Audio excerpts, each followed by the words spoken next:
Ah. Fika kwa wakati. Atafurahi huyo. Samahani dada. Mbona kwanza mmechelewa kiasi hicho? Tumetoka mbali. Leo tumetoka mbali kinoma. Karibuni. We kaka, vua viatu. Viatu bwana, uoni kwa watu. Unamwizia kuweka huko. Angalia mimi na nafunga mlango. Au ndio kuongea.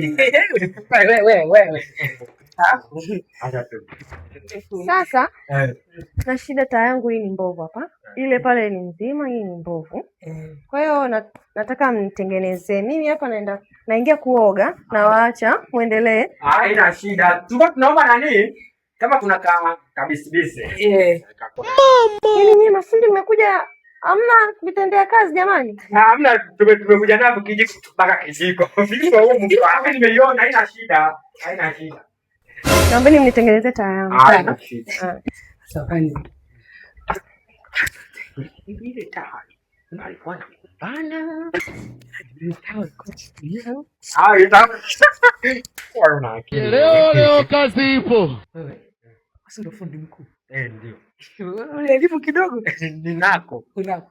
Fanya pendelea na harufu naisikia. Tumekuja kutengeneza baba.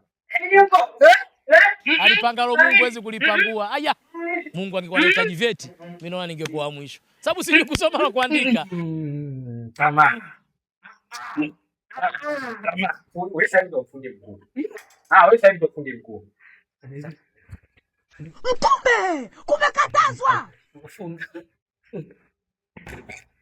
nini huko? Hamna fundi kadondoka. Kama ni mbaya. Kamsha. Karibu. Kwako sasa. Ati tumeshamaliza. Kabinja mna shida. Ni akina nani? Machifuka. Moyo umechoka.